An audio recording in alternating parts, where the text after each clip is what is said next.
Programa não recomendado para menores de 10 anos.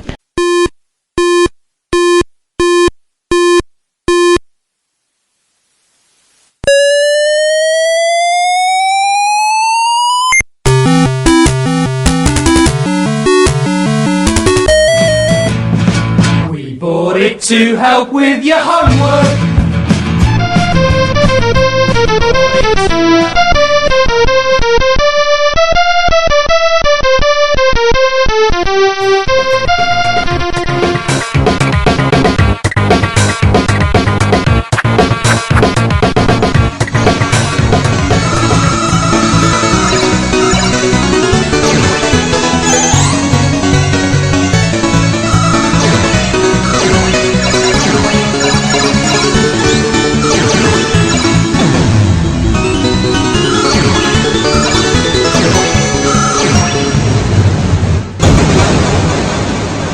Retrocomputaria, porque velho é o seu PC.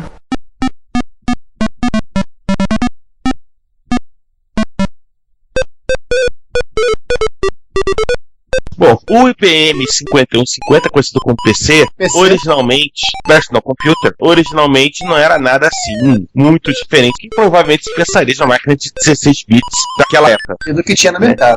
Mínimo de 16K de RAM, até 256K de memória, marrom de 40K, Intel 8088, aí é uma questão importante. Vamos lembrar, quem não lembra, o 8088 é uma versão do 8086 que usava um bus de dados de 8 bits, não de 16. Na época, o bus de dados de 8 bits era muito mais barato do que o bus de dados de 16 bits. Era mais fácil você fazer placas de expansão para micros de 8 bits. Sim. Para ter o micro inteiro. E era 8088 porque na época não tinham inventado a palavra Celeron. Verdade. Se você pegar o mais potente, o irmão mais velho do 8088, que era o 8086, ele era o mais fraquinho dos processadores de 16 bits da época. Os três principais processadores eram o Motorola 68000, era o Z8000 da Zilog e o 8086. O 8086 era o inferior. Foi o primeiro, na verdade, a ser lançado, os outros dois foram melhorados. E a Intel fez aquela história de dar o downgrade no processador. Vou fazer um aqui, o barramento externo de 8 bits, porque aí vai baratear a memória, vai baratear e tudo mais, né? A Motorola também fez isso. O 68008, a Motorola também colocou uma versão com barramento de 8 bits. Só que ninguém quis usar, né? Pra atingir outra fatia de mercado. Mas continuando, um drive de disquete de 5,25 polegadas, 160K de capacidade, porta de cassete. Isso mesmo, porta de cassete. Existiram sim PCs com porta de cassete, só que rapidamente deixou de ser colocadas neles. Mas Juan, que ninguém nos ouça, até hoje tem suporte, né? Tem. Nossa, só o F que enterrou de vez esse monstro, né? Agora, em termos de preço, que é o que vão perguntar, quanto é que custava isso? No momento, Ciro Bottini. A versão mais barata, ou seja, 16K de memória, sem monitor e só com cassete, saía a $1.595. E com esse spec era um peso de papel, não dava pra fazer nada. A versão mais cara tinha monitor, colorido e etc e tal, podia sair a $6.000. O Datamaster saía a $9.830. Barateou um pouco. Uma FI prefiro o Monza.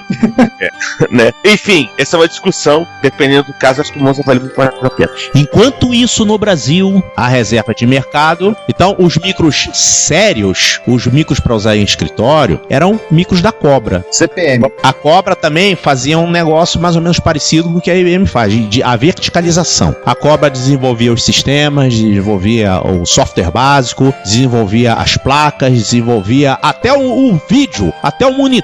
Olha, a Cobra tinha um vídeo que a letra saía inclinadinha, a letra A, por exemplo, aquela inclinação da letra A. Eu lembro daqueles monitores. É como se fosse uma alta definição de hoje, né? Que naquela época é um box de caracteres de 5x7, aqueles pontinhos. Era o Retina Display. A Cobra, ela fez uma modificação lá que quando no primeiro bit fosse ligado no gerador de caracteres, ele deslocava os bits seguintes de meia posição, de meio pixel. Então, com isso, eles conseguiam fazer uma letra A inclinadinha. Como é que eles conseguiam? É tipo um anti-aliasing.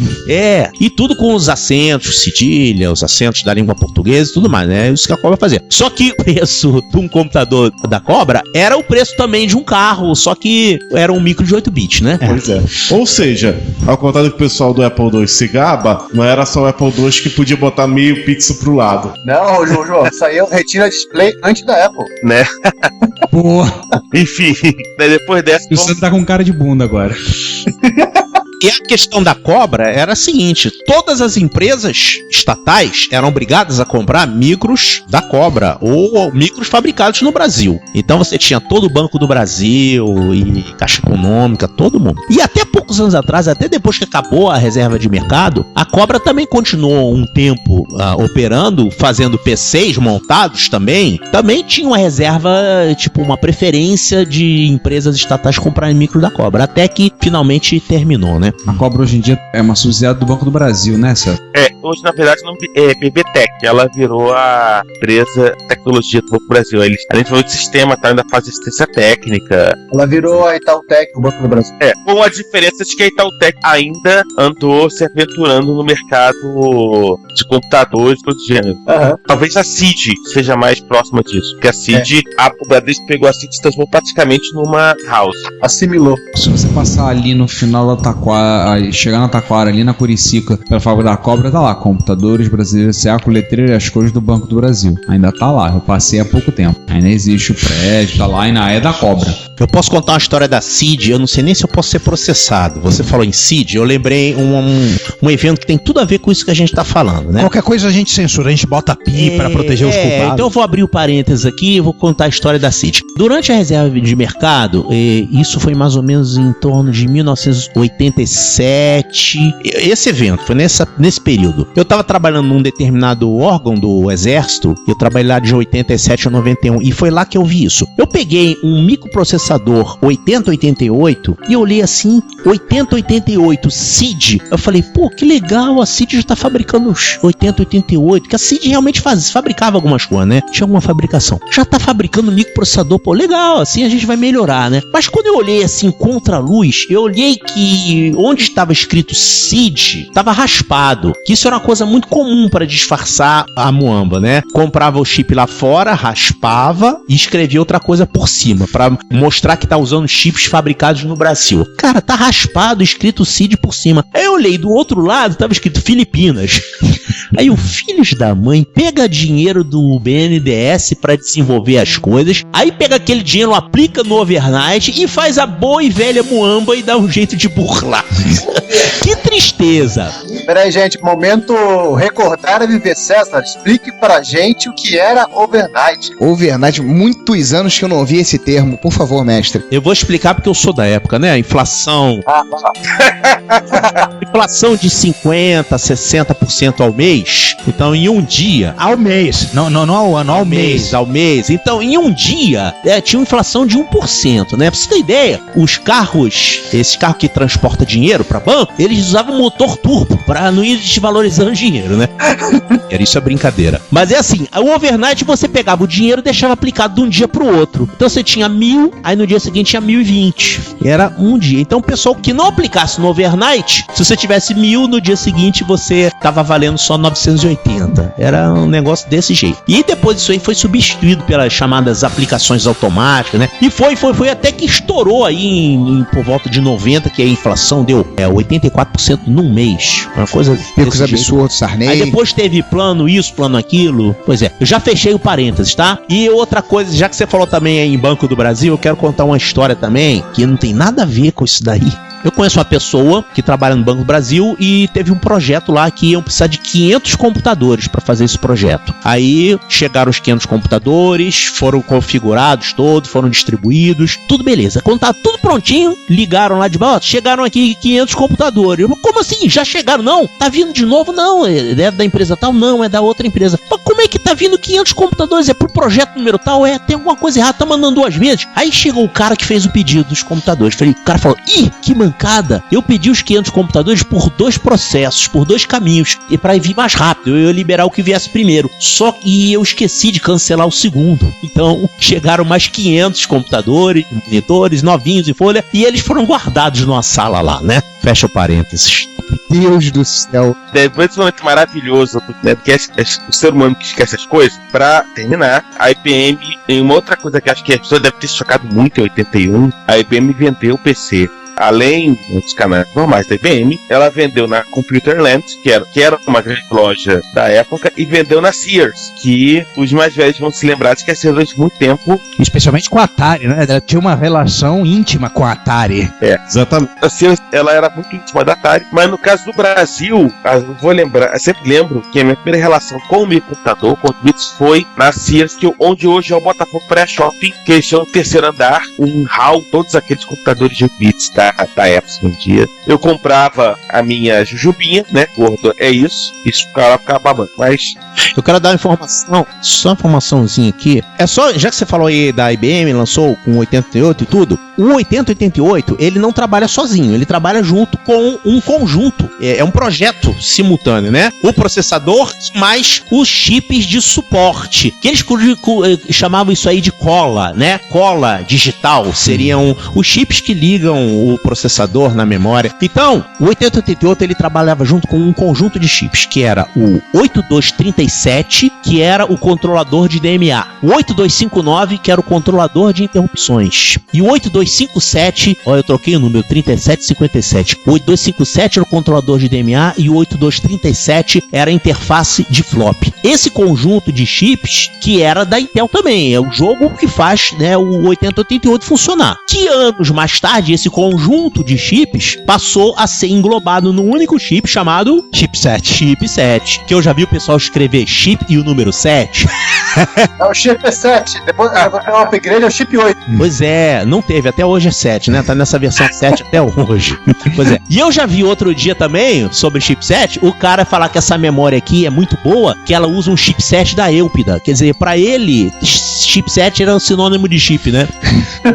Então, mais ou menos aí, já na época do IBM AT, que esses chips todos da Intel foram refeitos e colocados tudo dentro de um único chip pra reduzir o espaço de dissipação de calor, né? Daí saiu o chipset. Isso é parte de um grande pulo do gato da IBM com o PC, que foi de imitar a arquitetura aberta, né? Tudo, o esquema público, até listagens do BIOS público, os chips que você acabou de falar, usei esse, aquilo, tudo. E isso alavancou o sucesso do micro de maneira gigantesca, fora o fato de ser IBM, que no livro In Search of Stupidity, um livro que eu recomendo, que eu acho que ninguém que leu o link que eu passei, mas a gente vai colocar no show notes. Eu baixei o livro, tá separado lá na fila. Eu andei organizando todos os meus documentos, arquivos textos que eu tinha, achei mais de 25 mil. E organizando no final do ano de 2013, eu achei, tá separado pra ser lido. Não sei quando eu vou ler, mas obrigado pela indicação. Uma das coisas que ele fala nesse livro é que, basicamente, a loja que tinha a sorte de poder, como a Sears e outras, que tinham a sorte de ter a licença para vender o IBM PC, basicamente tinha uma licença para imprimir dinheiro,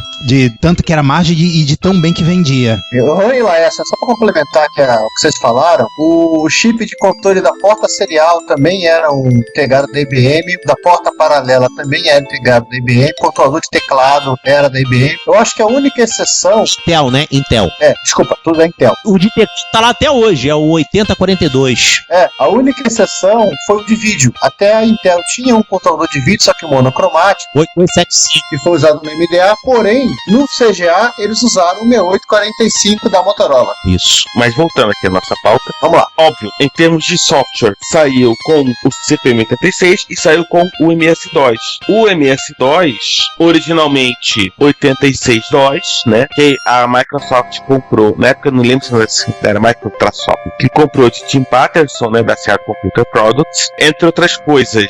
Ele é responsável pela geometria de 9 setores por trilha dos discos de 5/4. Que é o seguinte, lembrar que ele, depois que ele vendeu o 86DOS para a Microsoft, ele foi contratado pela Microsoft no projeto de porte do próprio 86DOS, que era uma máquina, fosse um CPM com 8086, para o IBM PC. E no meio dessa discussão, ele veio e chegou para o pessoal da IBM assim, olha, vocês estão usando aqui 8 setores por trilha, dá 320K no disquete 5/4, passe dupla na 160 no passe simples. Se a gente der uma formatadinha aqui um pouquinho diferente, dá pra gente botar 9 setores por trilha. O pessoal da IBM olhou um pra cá, o outro falou, é mesmo? Daí veio o disquete de 360K. Esse tipo de hacks é que você fazia na controladora do Schumacher, né? A questão é a seguinte, entre os setores, no caso 512 bytes, tem uma área chamada gap. Aquilo ali é uma área de escape, uma área de segurança. Quando você grava um setor, a cabeça tá magnetizada gravando. E ela se desliga, para de gravar, e se o setor seguinte ficasse colado, ele ia estragar o início do setor seguinte. Por isso que tem esse espaço aí, os gaps, né? Agora, se você diminuir um pouquinho o tamanho dos gaps, você consegue botar mais um setor. Só que tem um problema. O disquete, ele tem uma velocidade de rotação padrão, no caso 300 RPM, esse de 5/4, né? Só que ele aceita uma tolerância. Tem que ter uma tolerância, porque aquilo era um circuito analógico, variava um pouquinho. A gente diria, o disquete está desalinhado. A tolerância padrão é 1%. Então, se ele estiver girando 1% mais rápido, ou 1% mais devagar, aquele último setor lá vai dar problema. O problema é principalmente quando você grava, quando você formata. Quando você formata, você vai lá, liga e grava a trilha inteira com o setor formatado. Se ele estiver girando muito rápido, 1% a mais, ele vai estar com 303 RPM. Então ele vai girar aquilo num tempo menor. Então o final do último setor vai estragar o início do setor seguinte. Então, você consegue com segurança colocar 9 setores com essa respeitando a tolerância. Agora 10 setores já não dá. Eu vi casos de empresas que colocaram 10 setores e quando foi pro mercado descobriram que 30% dos flops davam problema. Volta tudo pra fábrica. Uma maior mancada isso, né? Porque ele tava com essa questão aí da tolerância que não foi respeitada. E é importante se lembrar que quando você fala do mecânico e disquete tem muita coisa mecânica, você tem que realmente respeitar as limitações. Assim, brincar com isso é um risco muito grande que você corre. Porque, assim, no mundo eletrônico, beleza, mas no mundo do disquete, né? Inclusive, coisas como desgastar a cabeça de leitura do disco. Mas, enfim, bola pra frente. Vamos lá, bola pra frente. Foi um grande sucesso. O IBM PC começou a ser entregue em outubro. Na verdade, até antes de se esperava. E, principalmente, ainda há tempo de ser vendido no Natal. E nesse finalzinho de 81, com 3 meses de mercado, alcançou 2% no mercado. Em 82 já é 18,8% e em 83 já é 26%. Eu lembro que saiu um artigo na revista Byte na época chamado "Poderiam 2 milhões de usuários estarem errados?" sobre o assunto. Então foi um sucesso absolutamente. E além disso tem uma coisa, depois tem que lembrar, já vai colocar no nosso show aqueles anúncios que a IBM fazia com o Charlie Chaplin para vender o PC. São muito legais. É que era para lembrar que o PC não tinha som. E nos manuais também apareciam vários manuais, prospectos, catálogos principalmente. Eu me lembro do Charles Chaplin, porque depois que episódio 28, Color Computer, que eu trabalhei na LZ, essa empresa LZ inventou de fazer um clone de MS-DOS. Foi o projeto seguinte, eu participei desse projeto. Uma equipe de 5 pessoas, todos morando numa casa dedicados a fazer isso, na Gávea, um apartamento na verdade. E a gente tinha uma grande quantidade de material da IBM, inclusive rede local da IBM, que a gente nunca conseguiu fazer funcionar direito. Ou seja, você tinha um protótipo de um Big Brother nerd, né? Só faltava câmera. Mas rolou paredão, falar pra você sair, como é que foi? Mais ou menos.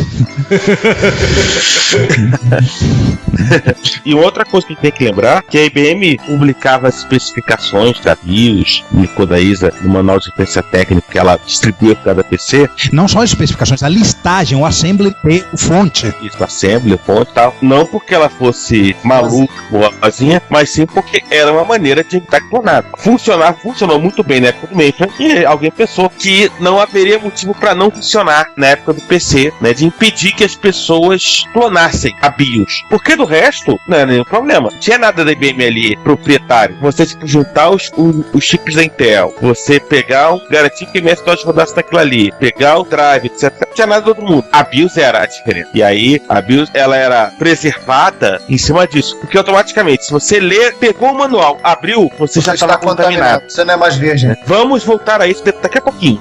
Mas enfim. Enquanto isso, a IBM começou a fazer upgrades do seu PC. Exatamente. E o primeiro upgrade foi provavelmente o primeiro PC que muita gente viu no Brasil. Só uma coisa, César, a gente precisa de falar da aplicação matadora que fez o PC crescer, né? O Lotus 123, né?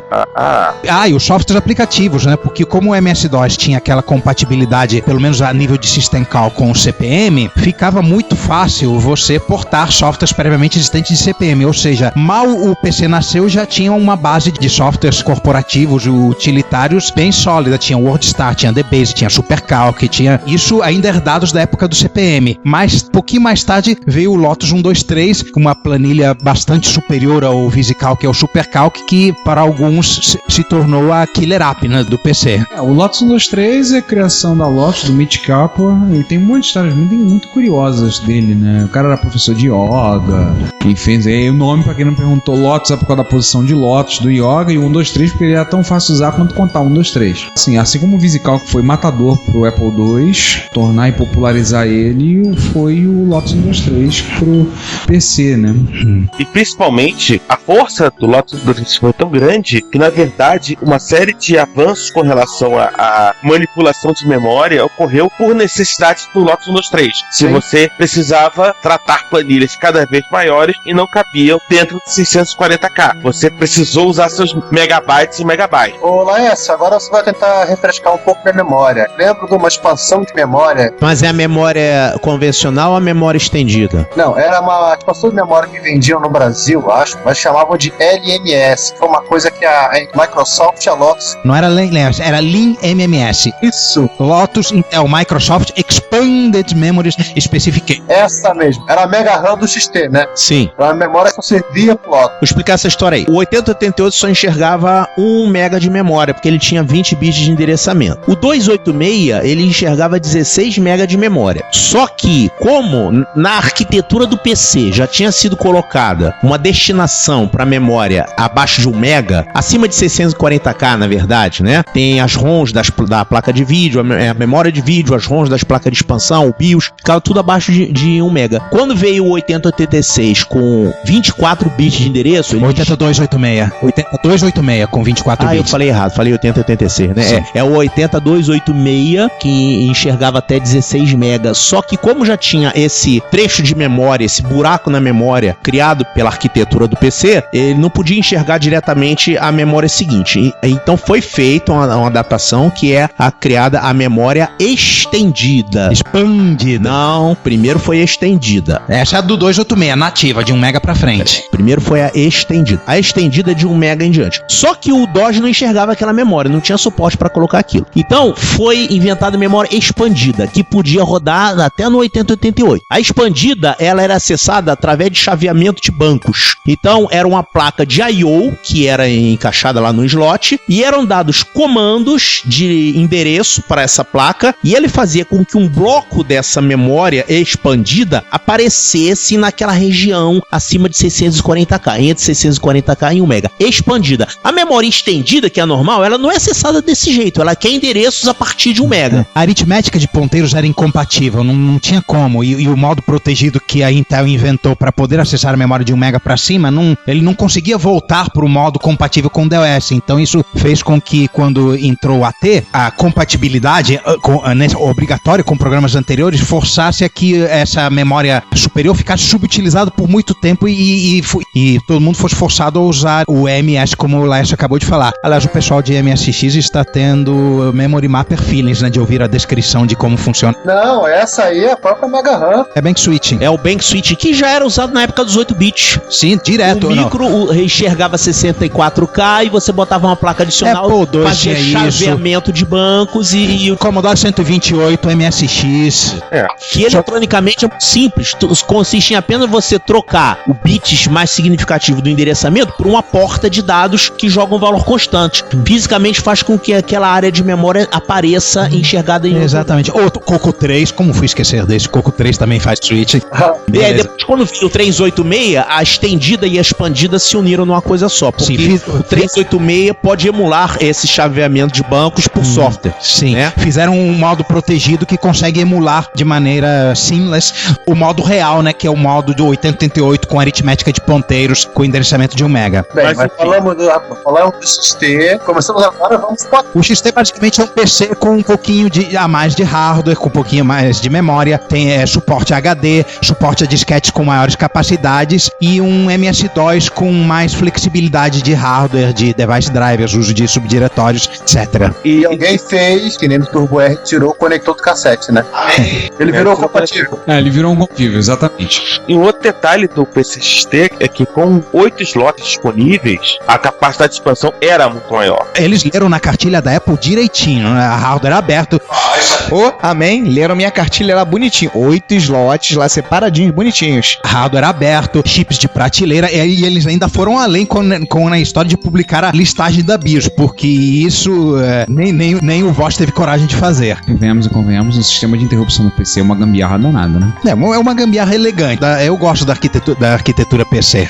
Tem muito desperdício em termos de interrupção. Aquelas 16 interrupções é as coisas. As 16 foram no AT, no PC no X teve 8, só 8. Eram 8. Depois que eles pegaram e mataram a interrupção, acho que Eles cascatearam um controlador de interrupção no outro. Uma das interrupções do primeiro passou a ser inacessível, passou a ser a cascata. Então, na verdade, você tinha 15 interrupções de hardware disponível. Fora as interrupções de software que só são chamadas de rotinas glorificadas, né? Na época, falando em cascateamento, né? O IRQ2 era usado para ligar o segundo controlador de interrupção, né? Exatamente, era IRQ2. Eu vi um cara reclamando: meu computador tá com problema, a minha IRQ2 foi atacada pelos vírus Cascade.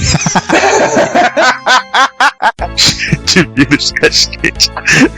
Já que eu vou falando da AT, vamos falar da AT, que eu acho que é um micro até mais interessante por vários aspectos. AT, também conhecido como IBM 5170, né? Só lembrando, o XT era 5160, o AT é 5170. O AT, o 5170 foi anunciado em agosto de 83 também. Ele só foi lançado 4, aliás, efeméride, né? Ele está fazendo 30 anos esse ano. O que aconteceu? A IBM, ela montou 3 grupos ao mesmo tempo: XT, AT e PC Júnior. Vamos rir do PC Júnior daqui a pouquinho. A gente já riu, mas vamos rir, não quer admitir. Então, por isso é que ela pôde lançar, na verdade, 84, olha, 83, o AT de 84. Por isso que ela pôde lançar, na verdade, o XT e o AT, assim, muito quase em sucessão. Na época, um ano de diferença entre um micro e outro era muito rápido, né? Como hoje em dia você lança uma versão nova a cada 6 meses, mas na época... Não, o do XT pro AT foi um salto quântico. Eu lembro na época, na hora de sentar no AT pela primeira vez, dar um dia, caramba, cara, não dá pra ler! Ele era 6 vezes mais rápido, por conta do clock maior, da arquitetura nova e a RAM de 16 bits, né? Memória 16 bits. Aí eu acho que tem a diferença. Minha observação é que minha entrada no mundo PC foi com a AT286. Foi aqui que eu comecei a entrar no mundo PC. A minha entrada no mundo PC foi quando meu pai comprou um XT. Eu tinha um MSX, meu pai comprou um XT, aquele XT que ocupava 1/3 da mesa do escritório dele lá em casa, e aí vamos lá, né? E meu pai era um usuário de trabalhar com mainframe, né? A minha entrada acho que foi para quase simultânea com o do Laércio, que foi quando botaram XTs no IME, que apareceram em final de 84, início de 85, mais ou menos, né? Cara, eu sei como durou, cara. Em 95, a turma de formandos da UFRJ de Informática fez uma homenagem na formatura ao XT.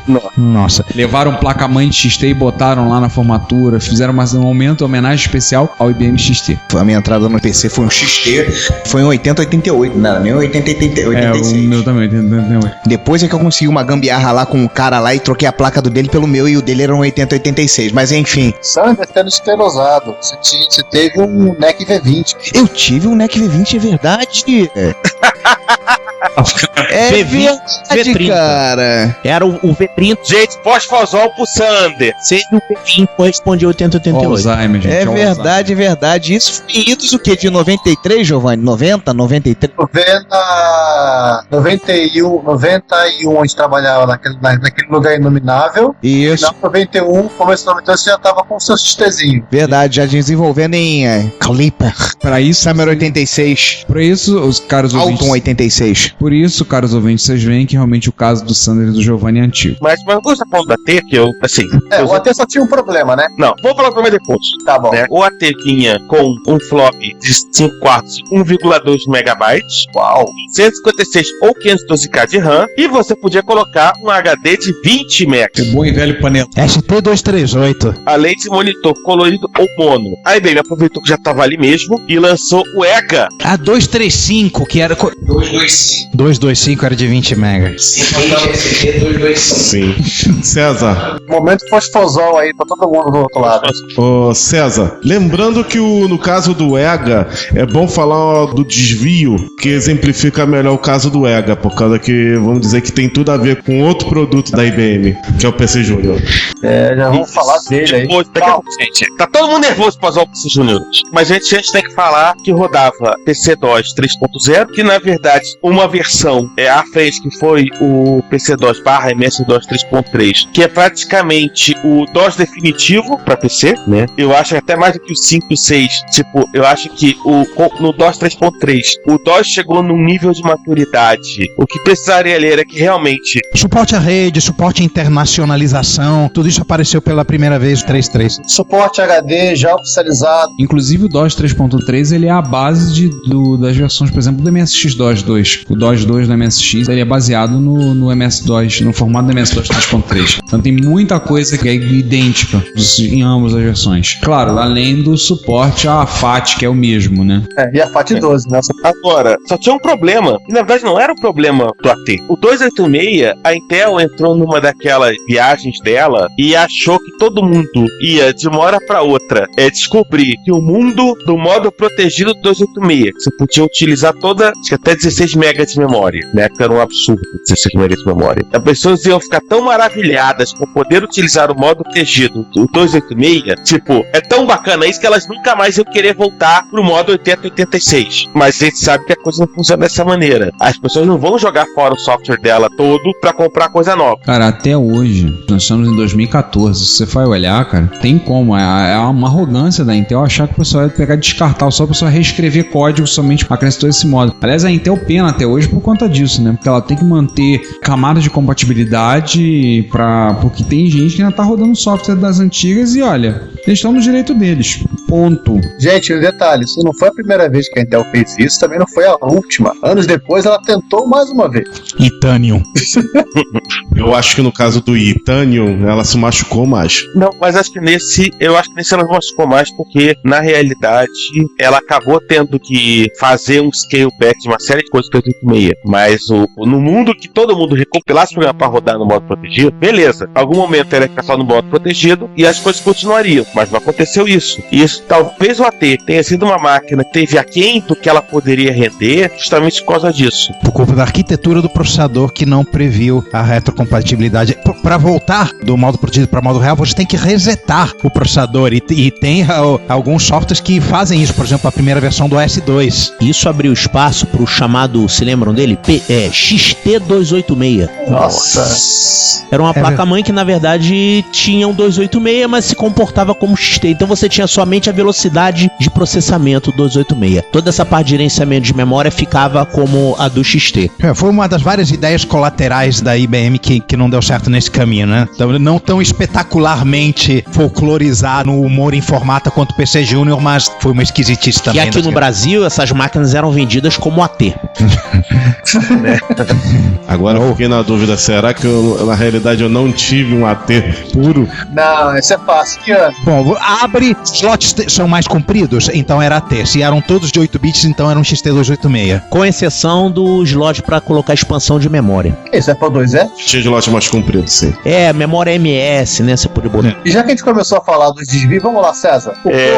Vamos rir. Tá todo mundo esperando pra gente. A gente já zoou ele num episódio. Sim. IBM 4860. PC Júnior. Eu conheço quem teve PC Júnior e o teclado era horroroso. Acho que já falei isso. Mas assim, pra ser horroroso tem que melhorar, hein? Eu nunca tive esse desprazer. É chiclete, né? Chicletão. Não, anos depois teve um teclado normal, só que era tão ruim quanto. Acho que é o único IBM PC a usar cartucho. Eu nunca vi nem foto cartucho de PC Júnior. Acho que nem IBM.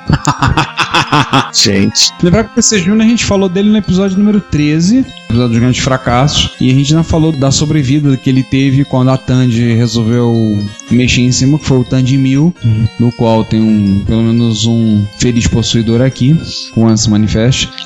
Tem um HXzinho com um drive de 3,5. Não brinco muito com ele, mas ele é bonitinho. Melhores versões que eu conheço de Silverhat. O legal do Tandy 1000, que é herdado do PC Júnior, é que ele tem um hardware de vídeo que é uma melhora padrão CGA em termos de número de cores e número de páginas de vídeo e palete, mas mantendo a mesma resolução máxima de 640x200. Rapidinho, explicando o que era PC Júnior. Ele era um 8088, igualzinho o PC original, o XT, 64K de RAM. Ele tinha uma versão do PC-DOS em ROM, ou seja, ele carregava numa ROM disk. E alguns Tandy 1000 também tem isso, o HX que eu tenho também tem isso. O vídeo dele é o VGA, quer dizer, é o VGA, mas não é o VGA que você tá pensando, é um outro VGA. Mas eles usaram a sigla VGA para... Sim, usaram o nome VGA. Não seria CGA, não? Eu acho que era MCGA, hein? Não, originalmente chamado VGA, depois mudaram o nome. Tem certeza? MCGA foi o termo que a Tandy usou quando ela melhorou um pouquinho isso, no vídeo. E claro, o Texas SN76489. João, o que é isso? Isso é um processador SSG, ou PSG, como o pessoal conhece no MSX. É um processador com 3 canais, 8 oitavas, muito usado no Coleco, Master System, SG-1000, e aí vai. Ele é aparentado com o PSG do MSX. Ele é similar, mas ele também tá no TI 99. No TI 99. Ele é bem similar, faz a mesma coisa, só que da Texas. Ele é um primo. Fiz uma pesquisinha rápida aqui. O VGA do PC Junior era o Video Gate Array. O outro VGA era o Video Graphics Adapter.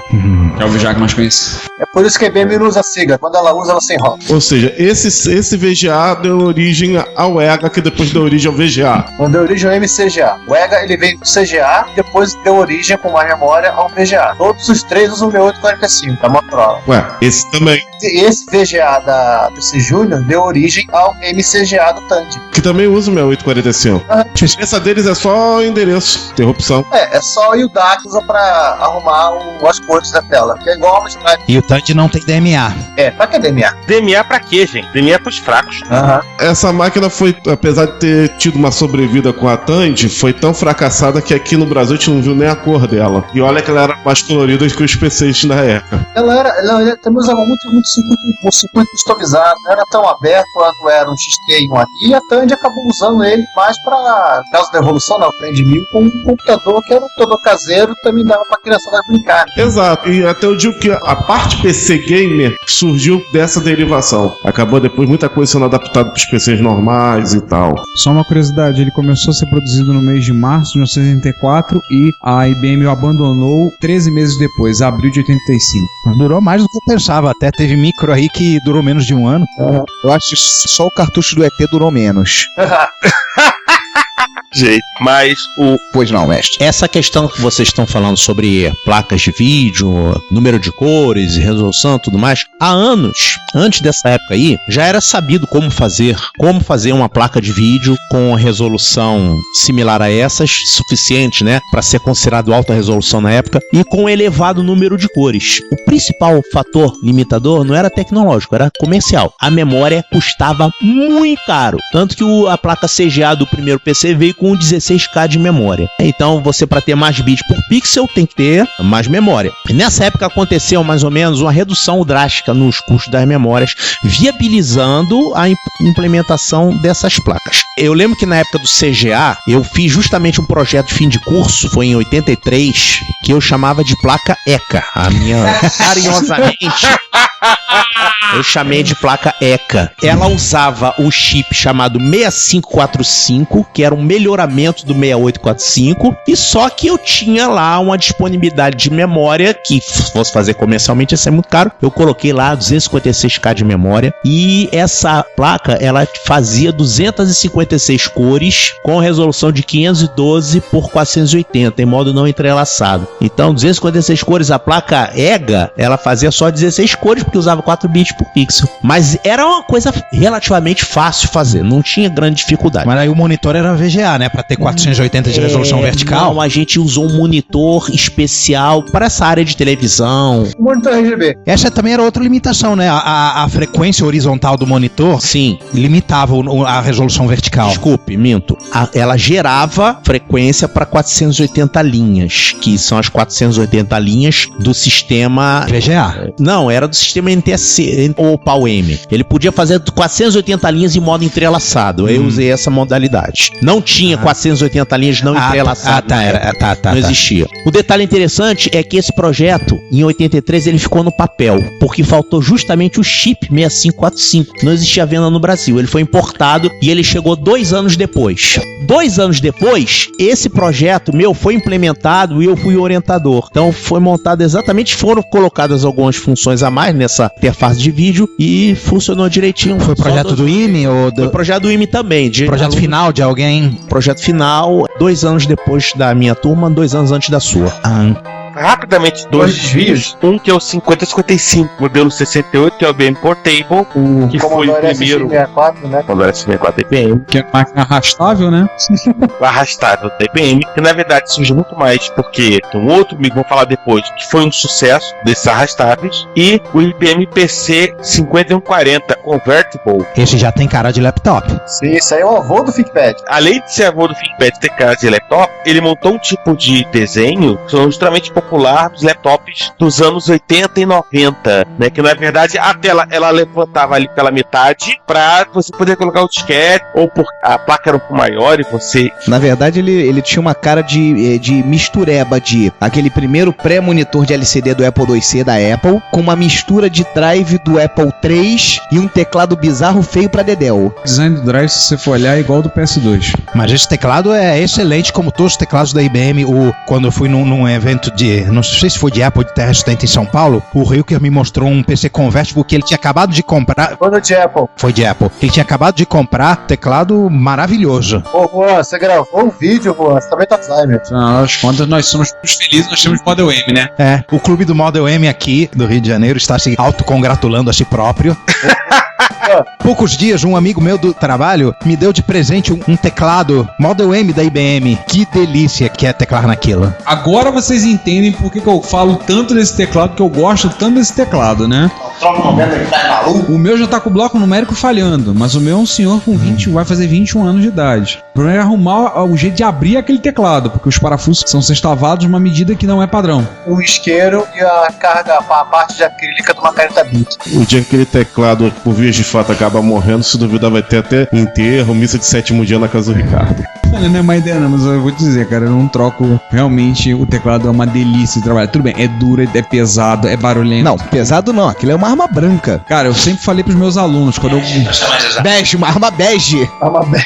Eu sempre falei pros meus alunos, quando a gente tinha o Model M velhando com defeito lá na escola, eu mostrava e dizia na aula de manutenção: esse teclado tem dupla função. Ele tanto serve pra teclar quanto bater prego na parede. Sem quebrar. Falei, claro. Não, quebrar a parede. Não, sem quebrar a parede. Ele não quebra. Agora voltando pro Convert, você falou da tela de LCD. Eu me lembrei da tela de LCD que aparece no Apple IIc no 2010, o ano que faremos contato. É, Roy Scheider digitando tranquilamente na praia, né? Chegando tudo com LCD ao sol, né? Mas vamos sair dos desvios e vamos voltar. Agora lá, vamos. E César? Vamos pro pagode? César e Juan. Até agora tudo deu certo pra IBM, né? Nem tudo deu certo pra IBM, né? Ela tinha uma máquina que vendia roupa e muita gente olhou isso bastante curioso e perceberam que eles podiam comprar no supermercado, por causa da Radio Shack, esse monte de componente. Mas não adiantava se comprar esse monte de componente, né, Giovanni? Porque tinha BIOS. Tinha advogados da IBM. E tinha a listagem da BIOS no manual técnico. E qualquer um que tivesse colocado os olhos, que fosse por um segundo numa página daquelas, já estava legalmente impedido de trabalhar num clone de BIOS. Aí então as pessoas interessadas em clonar o PC foram procurar virgens, não para sacrificar em ritual satânico, mas para manter num ambiente isolado, onde eles teriam apenas a especificação funcional da BIOS. A interrupção tal é para ler teclado no registrador tal, a interrupção tal é para gravar um setor no disquete, e implementar a partir dessa especificação, até que eventualmente alguém conseguiu. E assim surgiu a Phoenix e a Ward BIOS. Não, mas antes disso, Compaq. a Compaq foi uma empresa fundada por 3 ex-gerentes da Distal, que saíram da Distal para fundar a sua própria empresa de compatíveis de PC, e eles montaram essas técnicas que hoje a gente usa, suas técnicas de engenharia reversa, né, clean room, daquela tipo, você separar os puros e os impuros. Só os puros podem trabalhar na engenharia reversa. Os impuros podem, no máximo, responder perguntas óbvias e sem muita certeza sobre o teste. Você tem duas equipes, na verdade, uma equipe de puros e uma equipe de impuros. A equipe de impuros vê a listagem e determina a funcionalidade daquela coisa ser clonada, e fornece para os puros apenas a funcionalidade, de uma maneira totalmente documentada, auditada, para que seja demonstrável que os puros continuaram puros porque só receberam aquelas informações que é legal eles terem e implementar em cima disso. Nossa, parece até coisa de seita. Joga. Mas é uma coisa de seita. Porque meio que na prática, uma coisa de cabeça aqui. A LD VRM da BIOS MSX. Vou chegar puro e vou falar: olha, quero uma função, pegue um bloco da RAM e jogue na VRAM da MSX. Tá bom? Tá bom. É o seguinte, eu vou mandar BC o tamanho de bytes, HL o endereço de origem da memória e DE o endereço de destino da VRAM. Tá bom? Se vira. Era mais ou menos assim que funcionava. O cara faz do jeito dele. Se quiser fazer byte a byte, ele faz. Se quiser, aí é com ele. Uma vez completado esse processo e tendo-se uma BIOS que efetivamente não tinha código da IBM, mas funcionava como a da IBM, tornou-se possível fazer um computador compatível com o da IBM. E aí nós temos o Compaq Portable, que foi o primeiro computador PC compatível, pelo que sei, da história, mas está citado aqui o Columbia Data Products MPC 1600. O Columbia foi o primeiro, a rigor, né? Saiu ali em 82 e eles fizeram um clean room também, mas o Compaq Portable, além da Compaq ter conseguido até financiamento, etc. coisa, eles lançaram o arrastável para PC. O Compaq Portable é um SX64. Similar àquele 5155 da IBM. Exatamente. O Compaq Portable é um pouquinho depois, é de 83, se eu não estou errado.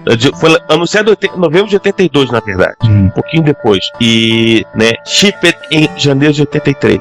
Mas a grande diferença é que, além de tudo, né, tipo, a Compaq, ela fez o Clean Room mesmo, porque outras tentaram com versões que não fossem Clean Room. E ganhar um processo na testa. Ou então, tipo, elas não... muitas vezes elas acabaram caindo em tentação de não fazer uma separação tão perfeitinha entre puros e impuros. Né? Porque isso é importante. Tipo, você tem que separar... Você tem que ter realmente uma muralha da China separando puros e impuros quando você vai fazer uma engenharia reversa. E você tem que ter uma documentação dos processos físicos e da comunicação, tipo ISO 9001, né, para que você possa documentar e auditar, e você ter uma auditoria para você efetivamente provar que aquilo não aconteceu na hora do inevitável processo. Mostrar que o puro não tocou no impuro. Exatamente. E tem um livro que eu recomendo para quem for interessado nessa época, que é Open How, Compaq, whatever. Quando foi do Rod Canyon, foi um dos fundadores e o primeiro CEO da Compaq, e que ele escreve muito bem esse trabalho. Até comentamos sobre ele no Retrocomputaria Plus, né? E que justamente eles mesmo outras empresas fizeram, como o caso depois da Eagle Computer, que acabou sofrendo um processo também, tipo, a Compaq, ela conseguiu juntar um processo muito bem definido de engenharia reversa com uma coisa que a IBM não tinha feito na época, que era um micro carregável. Ela tinha feito o 5155. Não, mas o 5155 veio depois. Ah, tá. E o carregável ela também tinha feito, só carregar por pelo menos uma pessoa, né? E aí a coisa foi embora. Abriu a porteira, aí o processo foi repetido com sucesso por caso da BIOS por outras empresas, a Ward, a Phoenix. Que elas passaram, em vez de elas resolverem querer fazer computador, elas pensaram, vamos fazer o seguinte, vamos vender BIOS. Uma coisa, curiosidade, sabe o significado da sigla Compaq? Não. Compatibilidade e qualidade. Compatible and Quality. Isso é a intenção deles a partir do Genshino no seu primeiro computador, que foi justamente o Portable, né? E absolutamente verdadeiro, né? Não só eles conseguiram conseguiram a compatibilidade total com o processo certinho de engenharia reversa, mas os micros fabricados por eles eram melhores que o da IBM. Sim, chegou ao ponto deles lançarem o Compaq Portable 386. Desk Pro 386 era um desktop. Chegaram ao ponto do Desk Pro 386 e a IBM nem cogitava botar 386 no micros dela. Que foi, aliás, o primeiro começo do Desk Pro, foi o primeiro, além de ser o começo fim, foi o primeiro micro pensado na ideia de ser um servidor. Crucial aí que foi a primeira vez que o padrão avançou sem ser pela IBM. Ou seja, naquele momento, o padrão PC já não era da IBM. Alguém fez algo, alguém progrediu e quem fez esse alguém não foi a IBM. Fala, Lércio. Eu lembro de uma propaganda na revista Byte, na época, que o título era assim, Sorry, Charlie. Então tinha lá o Charlie Chaplin com cara de triste e o computador Compaq do lado. Foi uma pisada de bola colossal da IBM, não ter... Por que eles não pegaram... Tem mais histórias. Por exemplo, o próprio Rod Canyon, a tese dele era de que como a IBM, ela na época, ela tinha um contrato de licenciamento com a Intel para poder fabricar chips da Intel com a marca IBM, de que ela iria fabricar um micro dela com esse chip 286 que ela fabricava, e a partir daí ela conseguiria, no caso foi o PS2, mas já estamos antecipando bastante. A partir disso ela conseguiria pegar o mercado de volta e ela migraria a partir do Intel /IBM para um chip dela. Porque tem uma coisa também de que, na verdade, se a gente for voltar no início, um dos primeiros chips RISC que foi feito pela IBM, não lembro o número agora, chegou a ser cogitado para fazer parte do PC. Foi descartado porque o projeto iria demorar mais de um ano. E aí o próprio Phil Lowe chegou e disse, tem que entregar isso em um ano, não vai dar tempo, então vamos usar o que eu consigo chegar na rede check comprar hoje. O que eu consigo chegar na rede check comprar hoje? São os 80. É chip da Intel. Então tem uma questão, porque a IBM, na verdade, ela nunca tascou um 386 num AT. O próprio PS2 começou com 286. Tudo bem, vamos falar do PS2 daqui a alguns episódios, mas tem essa discussão. Eu acho particularmente que a IBM, ela... Sim, eu acho que dentro do processo de desenvolvimento do PC, que na época já estava assimilado pela IBM, tanto já tinha meio que voltado ao que a IBM dos anos 50 a 80 fazia. Aquela cultura lenta de dinossauro, de burocracia, das coisas demorarem para ser feitas, que em toda empresa grande existe. O PC deixou de ser aquele startup e passou a incorporar aquela falta de agilidade da IBM. Ele deixou de ser uma metamorfose ambulante para voltar a ter a velha opinião formada sobre tudo. Eu não toco Raul, vocês me desculpem. Eu acredito quando você diz que ele é legal. Eu não toco Raul, vocês não me culpem. A banda preza pelo estilo Sidney Magal. Então tem essa questão. Provavelmente devia ter se feito alguma reunião, no meio do caminho de alguma reunião, e pensar, não, até depois teve PS2 386. Mas não era uma coisa que estava... Primeiro porque a IBM já não tinha muito interesse em desenvolver além do AT. Segundo porque qualquer coisa, como na IBM durava 2-3 anos para você colocar no ar, mesmo que eles tivessem, pensado 386, no momento que a Intel botou na rua o 386, ia demorar muito para entrar no próprio PS2. Então, eu acho que foi muito mais justamente porque a IBM já era uma empresa, tinha voltado a ser uma empresa extremamente lenta no mercado de PC. Só para dar uma cronologia disso aí, a Compaq, ela lança o Compaq Desk Pro 386 em 86. A Intel lança o 386 em 85, ou seja, era um chip recém-saído do forno. Da existência do chip para a existência do micro, historicamente, porque hoje, praticamente, um novo chip já sai rapidinho num computador ou num equipamento, mas na época, por exemplo, quando a gente pensa em 68.000, a gente pensa, Macintosh, meio dos anos 80, já uma coisa mais relativamente moderna, mas não, 68.000 é de 79. Demorou 6 anos para ele ganhar um computador de consumo. E o 80, 86, 88 também são bem anteriores ao lançamento do PC, ou seja, esse lançamento do Desk Pro 386 foi uma agilidade, assim, fora do comum para Compaq. E mesmo antes disso, no caso do 88, era assim, havia o pensamento de que ia ser vendido apenas para workstations. O 68.000, no início dos anos 80, ele foi vendido em workstations. Era aquelas workstations, era sucessor Unix, e máquina Unix. A própria Sun chegou a fazer o workstation com 386 da Intel. Mas só começou em 80. Em 68.000. Meu Deus, hoje tá maravilha, hein? A Sun começou com 68.000. Não, mas ela chegou a partir em 386. A única grande exceção aí, no caso do 68.000, é o Liza. Isso é 82. Mas mesmo assim o Laser não era um micro de consumo, era um micro de empresarial. Era um micro extremamente caro. Aproveitando, eu queria perguntar, Laércio, sobre os clones nacionais. Qual foi o primeiro? Qual que você teve acesso? Como é que eram as BIOS? O primeiro clone nacional era o Microtech, pelo menos que tenha feito sucesso. E eu tenho quase certeza que foi esse o computador que apareceu lá no IME em vídeos. Era Microtech. Era Microtech. Eu era responsável por consertar ele.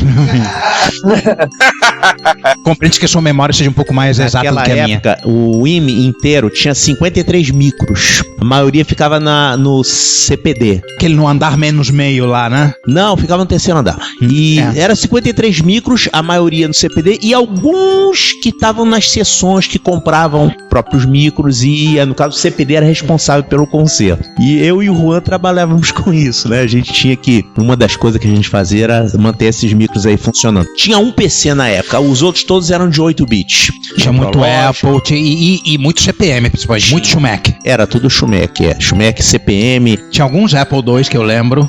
Mas o PC era um só e ninguém podia mexer, né? Era para uso interno, os alunos não podiam usar. Mas era Microtech, é aquela história. Um PC da Microtech custava o preço de um carro. Era uma coisa de doido. Foi aí nessa época, já em 84, que surgiu o PC no Brasil. Porque a gente tá falando aí de 81, 82, 83, essas coisas todas acontecendo. Aí o Brasil chegou em 84, o XT. Eu lembro de AT da Microtech sendo lançado em 87.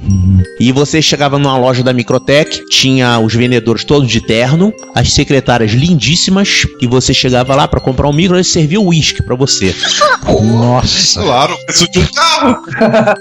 Nossa. Era nesse nível. E os vendedores ganhavam muita coisa de comissão em cima da venda dos micros. O cara vendesse um micro, era festa, né? Aí mais ou menos, isso foi em 84, mais ou menos em 86, 87, começaram a surgir os clones baseados em placas importadas no contrabando. $30 o quilo, traz qualquer coisa. Aí começou a ver, mas eles faziam também aquela técnica de raspar os chips e carimbar alguma coisa e falava, micro aprovado pela SEI. Tinha que ser aprovado pela SEI para poder vender para as empresas do governo, né? Senão não tinha como. Eu vou contar uma história aqui de ilegalidade da época. Um amigo meu queria um PC desse jeito mesmo, que vem importado. Então tinha um camarada lá em Copacabana que importava as placas, montava o micro, comprava um gabinete nacional, que era a única coisa que era feita aqui, e vendia. Eu lembro que ele pagou $5 mil por esse PC. Legal. Depois de um ano, apareceu um pessoal lá da Receita Federal. Eu quero ver isso aí, batendo na porta. Que tem computador aí? Eu o quê? Cadê a nota fiscal desse computador? Aí, esse computador foi comprado onde? Ó, você não... É ilegal esse computador. Você não pode... Faziam isso direto. É ilegal esse computador, tá? Eu vou anotar o número de série aqui, vou fazer aqui uma atuação e a gente vem recolher um micro. Aí ele anotou o número de série que estava escrito no teclado. Aí, esse colega, ele me pediu pra eu dar um jeito nisso, colocando um computador de Araque no lugar. Eu fiz o seguinte, eu comprei um gabinete, comprei um teclado, monitor não era tão caro, tirei o computador dele de lá, ele tirou, levou pra casa, ele faz um micro igual a esse aqui. Aí eu arrumei uma CPU de esses microzinhos portáteis de ter em casa, que você liga na televisão, não me lembro nem qual foi. Um CP200, talvez? Por aí. Então eu abri a ROM desse micro, peguei onde escrevia a mensagem com o nome do micro, fabricante, eu tirei aqueles caracteres e coloquei IBM PC versão 2.0. Aperte qualquer tecla. Ele só escrevia isso. Aí coloquei, funcionou. Então montei, ficou igualzinho. E o teclado foi mantido, o teclado original, porque ele anotou o número que estava embaixo do teclado, sabe? A etiqueta que está embaixo do teclado. E vieram os caras lá da Receita Federal e levaram aquele computador embora. E ele ficou com o micro verdadeiro em casa. Então eu participei do crime na ocasião, né? Contra a lei da reserva de mercado. Caramba. Bom, com isso, acho que só nos resta já fechar o episódio, mesmo porque em termos de timeline estamos chegando no ponto de corte, que é a tentativa que num episódio futuro veremos. Vamos estar vendo da IBM retomar o padrão e que leva uma aventura completamente diferente. Mas por enquanto, a nossa história das origens do IBM PC, eu acho que termina por aqui. A gente tem que clonar as nossas pilhas, né, Juan? Isso, mas de maneira pura. Precisamos nos manter puros. Aliás, só um comentário aqui pra gente colocar no final do episódio, como extras, é o caso daquilo que a IBM fez no CGA, no CGA colorido, em que ela hackeou o monitor para poder criar a cor marrom. Que você mandasse os sinais das cores e ia um amarelo e um amarelo mais esmaecido. Aí dentro do monitor... Como o CGA ele é de RGB digital, se o monitor chegar a receber vermelho aceso, verde aceso, azul apagado, intensidade apagado, que daria amarelo escuro, ele entende que isso passa no verde e dá uma atenuação no verde, produzindo um marrom. Isso está documentado no circuito elétrico do monitor. É um hack no monitor. Gambiarra não é privilégio de brasileiro. Não. Somos bons nisso.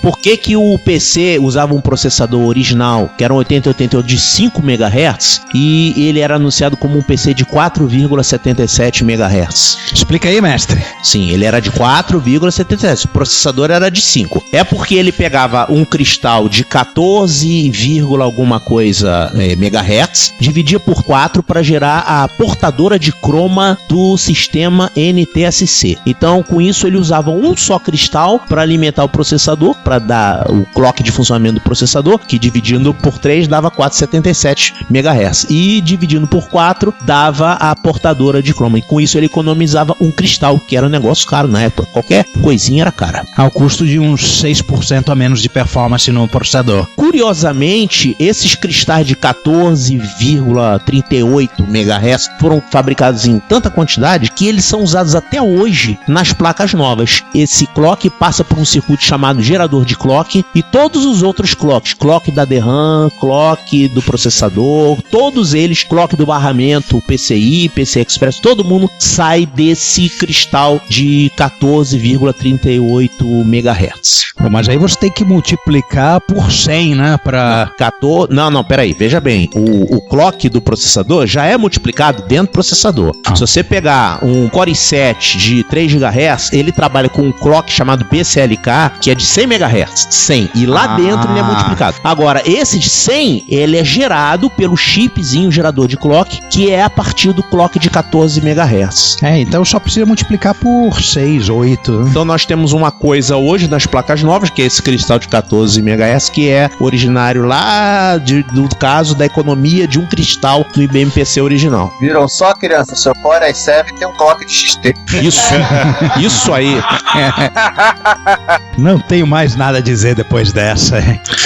Então, fechando por aqui. Bom, gente, eu só aprendi nesse episódio, ainda mais. Já aprendi muito sobre a arquitetura do PC graças a um livro que eu comprei lá no final dos anos 80, começo dos anos 90, do Laércio. Aliás, quando sairmos aqui da gravação, vai haver um momento de tietagem, né? Com certeza.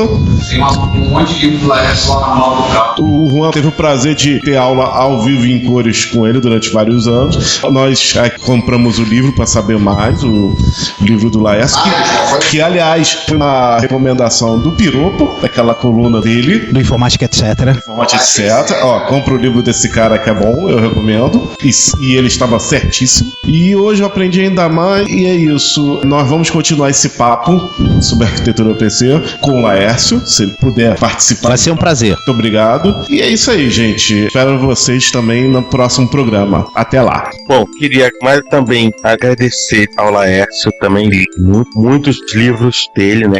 Na época que eu tinha um pouquinho mais de disposição de montar computadores e etc. Eu li muita coisa dele. E acho que é uma honra muito grande pra gente poder receber alguém que é a história do PC no Brasil, sem muito confete. Vamos voltar ao assunto depois do que a gente narrou em algum momento. Sei que vocês estão se perguntando o que fazer depois de voltar. Espero que gostem. O próximo episódio é a resposta sobre a vida, o universo e sobre todas as coisas. O que você gosta tanto de rosa? Quase todas as coisas. Quase todas as coisas, né? Se a gente perguntar pro grande pensador, ele dá a resposta certa. A gente não vamos trabalhar em cima dessa. Então, te volta aí no próximo episódio. Mais uma vez eu agradecer o Laércio por estar participando com a gente, tá vindo aqui, a gente tá se sentindo até, como falou o Juan, daqui a pouco a gente vai ter um momento de tietagem, né? Não vou ficar me delongando muito falando tudo que já falaram, não. Eu concordo assim embaixo que disseram. Tá sendo um episódio interessante. Pra quem ficava fazendo mimimi que a gente não falava de PC, tá vendo? A gente falou de PC. Vamos voltar a falar no futuro próximo. Essa história ainda não acabou. Voltamos no próximo episódio. A todos vocês, nosso muito obrigado. Continue ouvindo, comentando e dando suas opiniões. Ouçam nosso podcast, leiam nosso site e nos amem. Um abraço. Obrigado, Laércio. Não vou repetir o que o falou, então a gente se vê no próximo episódio e na continuação deste episódio, que vai ser o Empire Strikes Back, né? Gente, um momento de autoanálise aqui. A nossa pinimba com o PC não é com o micro em si, é com o extraordinário sucesso dele, que acabou matando a grande diversidade de tecnologias que havia e que era extremamente divertida. E por isso a gente fica triste. Mas o computador IBM PC, a arquitetura, é tão geradora de diversão quanto qualquer uma das outras que a gente fala. Bom, é muito bom encontrar com os amigos novos, é muito bom encontrar com os amigos antigos, mas melhor que isso é encontrar com os amigos novos e com os antigos ao mesmo tempo, que é isso que eu tive a felicidade de ter aqui hoje. Então, mais uma vez, obrigado, Laércio, por ter vindo conversar com a gente e tchau, fui. Bem, tietagem à parte, como eu já te disse logo no início aqui mesmo, antes da gente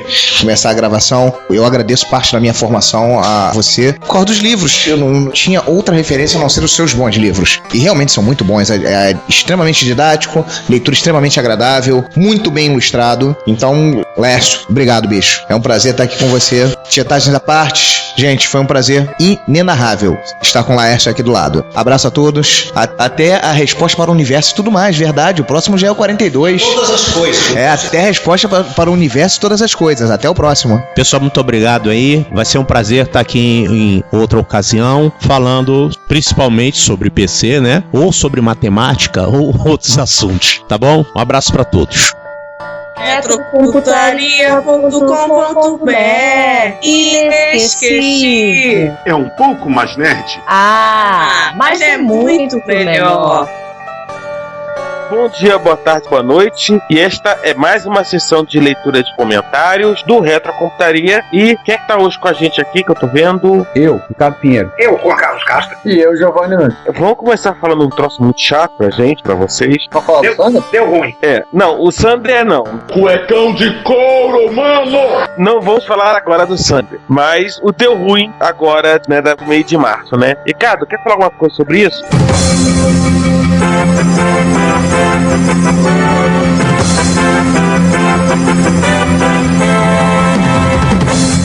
Gente, o que aconteceu foi que nós estamos hospedados num provedor de hospedagem na Amplos, provedor de internet, na pessoa do nosso amigo Ricardo Vendramini, que gentilmente nos hospeda lá e tem sido muito atencioso. Só que os arquivos do Retrocomputaria não são hospedados no data center da Amplos, eles estão hospedados numa hospedagem externa. E deu um problema no servidor onde estavam hospedados os arquivos, que é no exterior, deu um pau. Eu acho uma puta falta de sacanagem. E o nosso amigo, que é primo de 15º grau, não sei, da Luciana Vendramini, Aquela que posou na Playboy com 15 anos. Cada dia que passa, o pessoal diminui mais a idade dela. Um dia eu vou acreditar que ela posou logo depois de ter saído do berço, das fraldas, né? Cada vez mais o pessoal diminui a idade dela. O Ricardo correu atrás disso, foi ver o que aconteceu. O site da empresa ficou fora do ar alguns dias, a gente ficou preocupado, ficou fora do ar. E eles disseram que houve uma corrupção de dados, perdeu tudo que estava dentro do storage e os nossos arquivos tinham ido pro espaço junto. Pediram desculpas, disseram que foi mal. Haja coração! E aí começou a correria para tentar resolver o problema. A Amplos correu atrás para tentar resolver. A princípio agora já estamos com os arquivos todos de volta no ar. A gente fez um mutirão para subir os arquivos de volta. Tinha backup, coisa mais importante de tudo. Tem assim um backup. Nós tínhamos 3 backups e agora temos um 4. Ou seja, redundância é tudo. E a paranoia só vai aumentando. Cada vez que acontecer uma coisa ruim, a gente vai ter mais um backup. Redundância nunca é demais, né? Não. E além disso, redundância nunca é demais.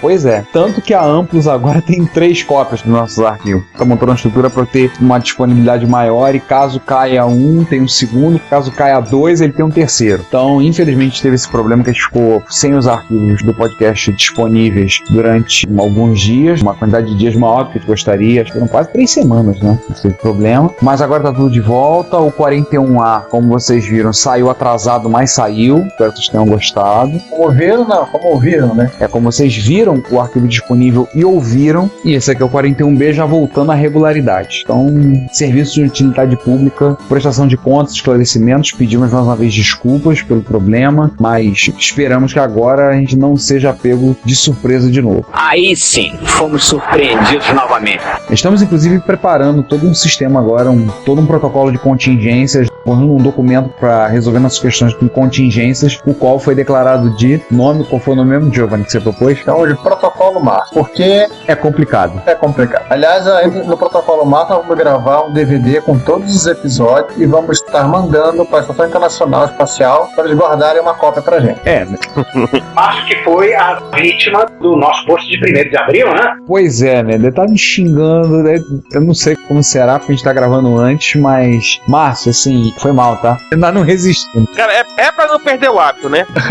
Pra não perder o hábito. A gente tá, cada ano, ele tá trollando um, né? Já foi o Sander no ano passado, esse ano o Márcio. A próxima vítima pode ser você. Ou você, ou você. Então vamos então à leitura dos comentários do episódio 40, partes A, B e C. Primeiro episódio de 2014, onde a gente fez o dossiê Commodore 64/128/Commodore 65. Toda a família.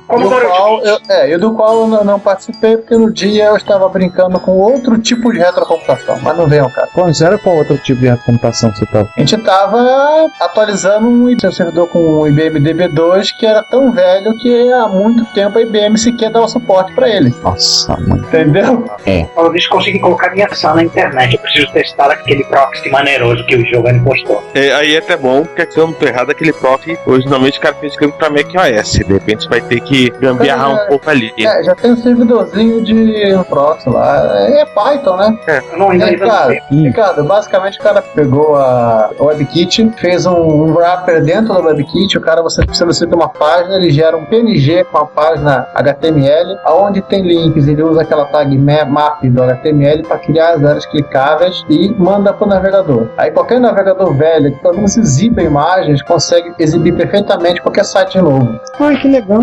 Só forma que ferra, né? O resto. O que é link. Pô, beleza, maravilha. Pô, legal isso, hein? Sim. Aí, então você já pode navegar no site do Reto Computaria e baixar os MP3 pelo Fude Browser. Ou quase. Ou quase isso, né? Acho que o Fude Browser não suporta mapa. Não. E eu acho que o cara do The Browser não vai fazer muito esforço pra portar o. Por enquanto, mas enfim, não é essa geração. Let's get back to the cold cow. Vamos voltar. Voltar não, ir aos comentários, que nem começamos. A gente nem começou. Olha lá, episódio 40A começou com o Jorge Santos. Não, Leonardo Soares. Veja, disse assim, né? Ainda bem, admito que não consegui escutar as outras 3 partes do especial, que são retro besteiras. Depois que eu escutei a primeira, não consegui terminar a segunda. Ok, férias, eu imagino que tem muito corte, mas mais de 5 horas é demais. Aí ele faz uma leve rápida crítica sobre os nossas retro besteiras. E tivemos Jorge Santos, que replicou, ele disse que gosta bastante do especial do fim de ano, mesmo que tivesse 10 partes, e é um dos motivos que faz ele ser um fiel ouvinte do Reto Computaria. A espontaneidade dos participantes em relatar experiências reais e não apenas um comentário de quem leu sobre o assunto. Como eles mesmos dizem, discute os assuntos que viveram e nada melhor do que estar e conviver na época citada para trazer da melhor maneira possível a informação. Jorge, a gente viveu o negócio, a gente gosta de não estar simplesmente comentando, a gente não é jornalista que escreve sobre o que não entende. Meninos, eu vi, nós vimos. Exatamente. E tocamos. Nós computamos. Está em nossas mãos e não adianta lavar. Pois é. Segundo, a descontração da equipe, suas reações ao lerem novidades, desenvolvimento sobre qualquer modificações aos respectivos clássicos nos dias atuais. É aquele negócio, a gente é do tipo que gosta do negócio. A gente vibra quando vê a novidade. Não é por outro motivo que quando eu vi essa turma brincando, eu fiquei enchendo o saco. Deixa eu entrar, quero brincar também. Deixa eu entrar, quero brincar também. Deixa eu entrar, quero brincar também. Até que eles encheram o saco e me deixaram entrar. Obrigado. Manda eles deixarem eu brincar. Oi.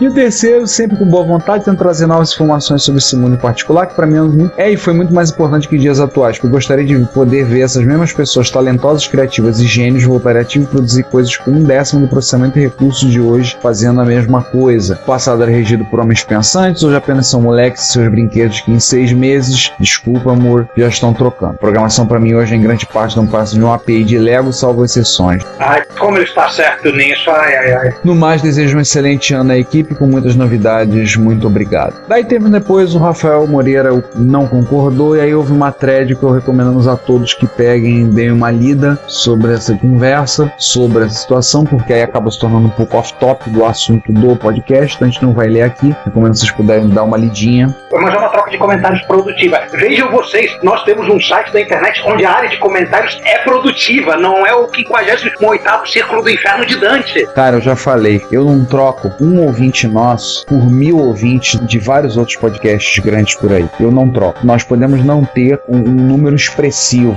na casa das dezenas de milhares de ouvintes. Nossos ouvintes, os comentaristas dos nossos blogs, né? O pessoal do grupo do Facebook, o pessoal que twitta, o pessoal que de vez em quando aparece no Plus, nós amamos todos vocês. É o que eu digo, cara, eu não troco um por 1000 do que aparece em outros podcasts por aí. Porque eu sei que a gente tem um público que é um público assim, que vale a pena, faz valer a pena, e com esses comentários, as conversas e coisas que a gente vê, faz a gente olhar, eu vejo e olha assim, dá um trabalho danado fazer, mas vale a pena, vale a pena. Então, se vocês quiserem ler, eu recomendamos que vocês dêem uma lida nessa conversa entre o Jorge e o Rafael, muito produtivo, muito interessante. E o próprio Jorge na volta no final dizer, eu não posso dizer que eu ouço podcast desde o primeiro, porque infelizmente só conheci um tempo depois, mas fui vocês já ouvi mais de uma vez todos os podcasts. Esse ano teremos alguns sorteios, abraços a todos. Temos um FM Taos parcialmente derretido, será que a gente consegue sortear?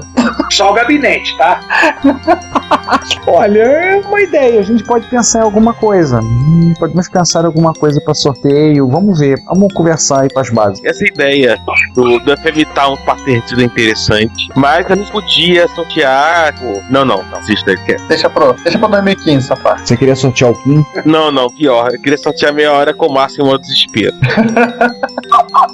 Aí todos os participantes, quem ganha é o que não fica, né? Todos os outros do sorteio são obrigados a ficar com ele ouvindo o desespero trancado dentro de uma sala, né? Por aí. Nosso ouvinte, nosso amigo, o Gustavo Ribassi, comentou, faltou dizer que o CID é um chip analógico, pelo menos nas partes onde o som é gerado. Isso faz dele um caso à parte e segue único dentro da computação pessoal. E aí, Giovanni, o que foi que você falou? Como eu não participei da gravação, eu tava perguntando pro pessoal se tinham dado pro Sander, que ele tava no modo burrinho do Shireg Mega Blast. Cara, é simples. Você não sabe como é que é o Sander? É o Sander. Ele tava mais empolgado do que o normal, né? Claro, o episódio era sobre uma das paixões dele, não um pouco. Uma das milhares paixões da infância do Sander, né? Já que o Sander, a infância dele começa em 22 de abril de 1500 e vai até, eu acho que 99. Eu acho que não acabou ainda a infância do Sander. É, deve ser isso. Se alguém aqui acabou, eu não quero que a minha acabe, não. E o Nélio Vieira comenta mais um episódio para coleção. Desde o primeiro, continua ouvinte assíduo. Obrigado, Nélio. E o Rafael Moreira, desde o primeiro, mas admito, sumi por um bom tempo. Então, Rafael, agradeço por ter vindo desde o primeiro. Pegue os episódios que você não ouviu, já que você sumiu um tempo, ouça os outros também, tá? Se você conseguiu sobreviver aos primeiros episódios, nós não conseguimos ter um mínimo de qualidade. Agora, hoje em dia a gente também não tem, né? Você sobrevive a qualquer coisa. É todo mundo que faz podcast comenta isso. Vou começar a ouvir seu podcast. Não ouve os primeiros não, que são horríveis. Todo podcaster fala isso. É claro que a prática leva à perfeição, ou desanda, né? Pra encerrar o 40, né? Uma coisa que vocês citaram aí da Nelly Furtado, tem relação com a música Do It, que é de 2006, que o DJ que fez a parte de áudio dela, ele plagiou na cara dura uma música de Cid chamada Acid Jazzed Evening, que era também um mod de Commodore Amiga, né? O DJ é o Timbaland, ou algo parecido. Isso aí gerou problema.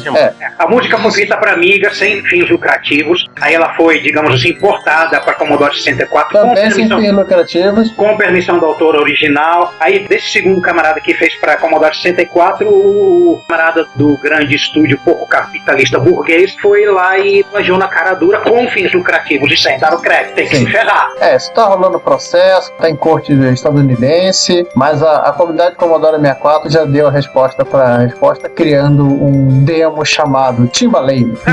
Vou botar o link do Timbaland no vídeo do YouTube pra quem quiser se divertir. Vou colocar não, deixa pra procurar. Procurem Timbaland no YouTube e vocês vão encontrar. O demo é bonitinho, por sinal. E aí a gente passa pra parte B, né?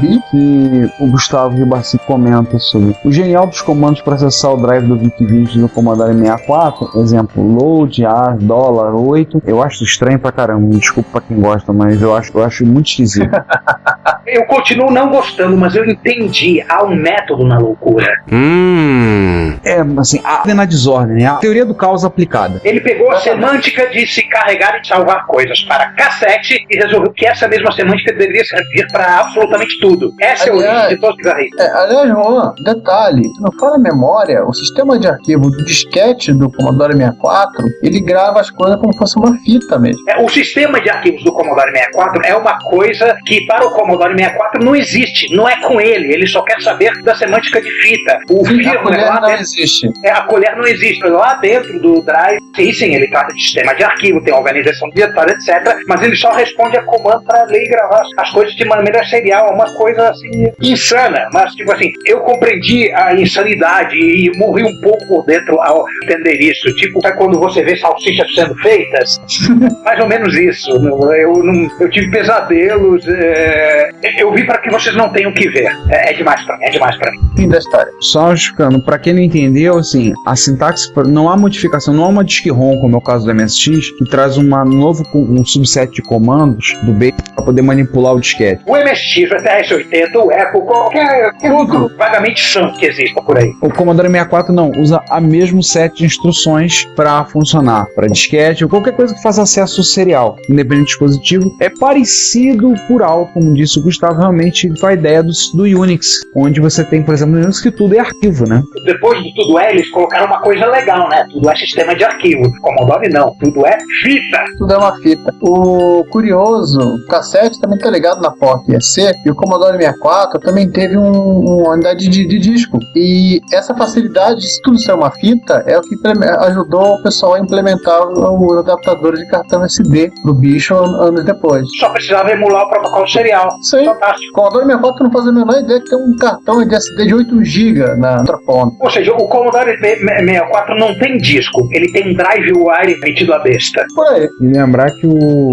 Commodore 64 ele também não teve drive disquete, ele tinha um tijolo no lugar do drive, né? Eu tinha um outro computador que acessava o disquete para ele. Que funcionava muito bem como calça de porta. A gente tem que cumprir a cota de piada do 1541, né? Aliás, a cota continua valendo na leitura de comentários, né? Claro. Isso tá inclusive no contrato que a gente assina ao fazer esse podcast um com o outro.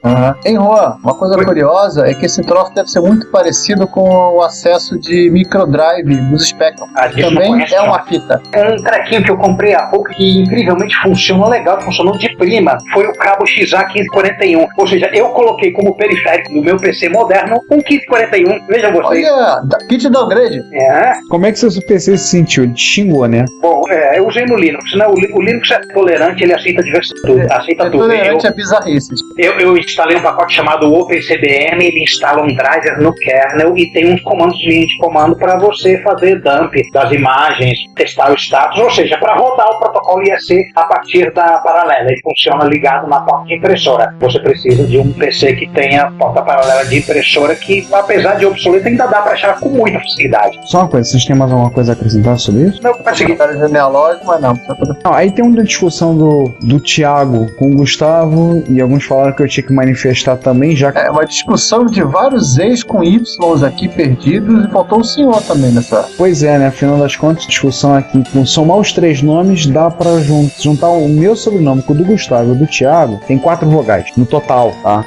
O do Thiago tem 2, no Gustavo tem 1, no meu tem 1. Tudo bem, a gente não tá contando o Y como vogal. Tem mais Y do que vogal. A discussão aqui, e além disso tem um comentário do Giovanni, 2 coisinhas. O pessoal começou a falar que em 94 já tinha isso, em 94 já tinha aquilo, já tinha máquina 32 bits. Eu só relembrei as pessoas que em 94 já existiam processadores de 64 bits e já faziam 2 anos que eles existiam, que eram os processadores Alpha XP da DEC. O Alpha é uma das minhas grandes vontades não realizadas. Nunca cheguei a mexer numa máquina Alpha. É só não rodar o DEC Unix, fica tudo legal. E a segunda coisa que o pessoal citou, que é a única coisa boa que sobrou do 64 Game System, né, o Commodore 64 Game System, foi que ele ele fez surgir o padrão OSHA, que era o sistema que a OSHA, né, a produtora de jogos, ela desenvolveu para entupir dentro de um cartuchinho de ROM os jogos que eram originalmente em disquete. Ele é uma espécie de Mega ROM do MSX para Commodore 64. A Easy Flash, que é um rádio novo, ele parece uma espécie de Mega Flash ROM, porque ela é um cartucho OSHA, padrão, ele emula o padrão OSHA, as especificações do OSHA,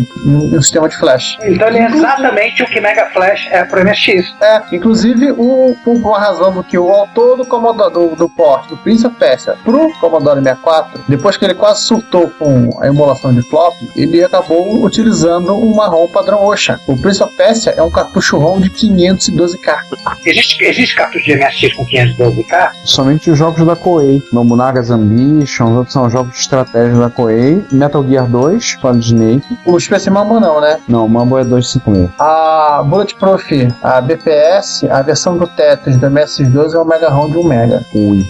Nossa. Aí tem um comentário do nosso amigo do Popolon Y2K. O mais legal foi quando uma vez eu falei para uns jovens do Commodore 64 em 1980, aproximadamente. Os moleques mandaram o seguinte: pô, em 1980 já existia 64 bits?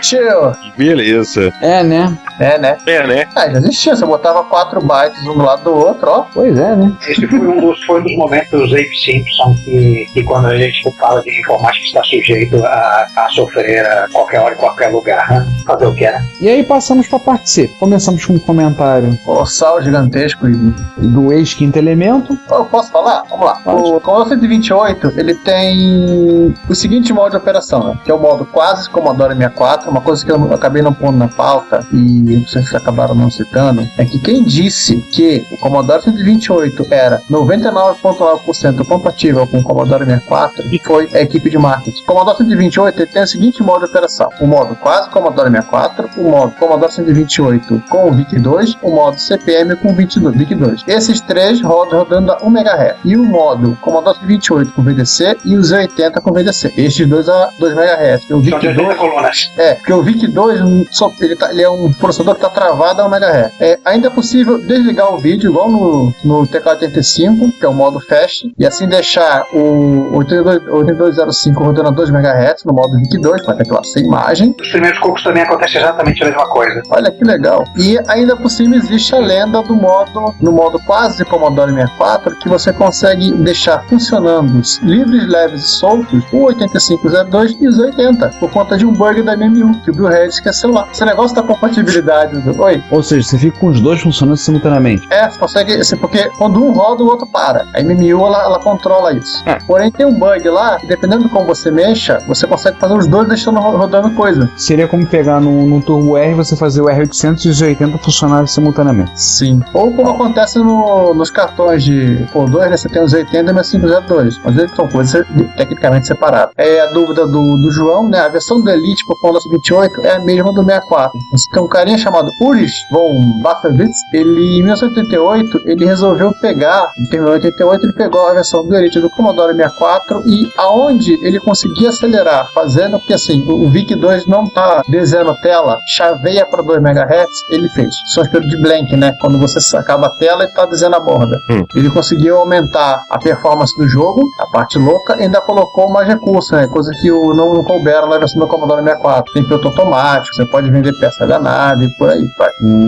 A versão do Prince of Persia eu já acabei de falar pra você, né? O cara que desenvolveu, ele não tinha acesso ao código-fonte, depois que ele terminou, as coisas de 4 meses depois que o Mackner, o pai do Mackner achou o disquete do Apple, ele simplesmente abriu o micro dele, ele rodava o emulador de Apple II com o modo de debugger e ficava olhando o que o programa estava fazendo. Fora umas coisas de anotações que era, na época, a única coisa que tinha restado no código-fonte do Prince of Persia. Assim que o cara desenvolveu a versão do jogo. Muitos parabéns pro cara. E a loucura que foi, né? Resolução padrão do VDC é 640 por 216 cores, que é o CGA. É o quase CGA, né? RGBI.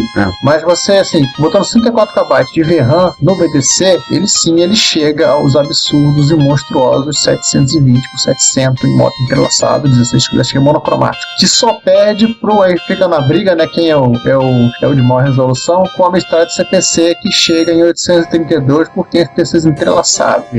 Nossa. Ele tem o mesmo chip do VGA tem no Amstrad, né? Esses dois computadores são os que tem os micros de 8 bits com a maior resolução. Isso desconsiderando gráficos 9000 e coisa do gênero. Mas o chip do Amstrad não era um 6850 Plain Vanilla? 6845. 6845, isso. Eu sempre confundo 6845. O pessoal, eles mexem nos registradores do 6845 e fazem o bicho voltar, ele gasta quase a RAM inteira pra fazer o 32 por 516. E pra quem quiser saber mais sobre a agenda do Commodore 128, né, consultem, não o tópico no Secret Weapons of Commodore, consultem os links que ele faz pros e-mails do Bill Hurt. Ali tem muita informação divertida. Aí passamos pro comentário do Marcelo Eiras. Aliás, ele foi feito em outro lugar e transferido, por isso que tá com o ícone do World Express, que é esse do avatar dele. Ele não tem cara de W.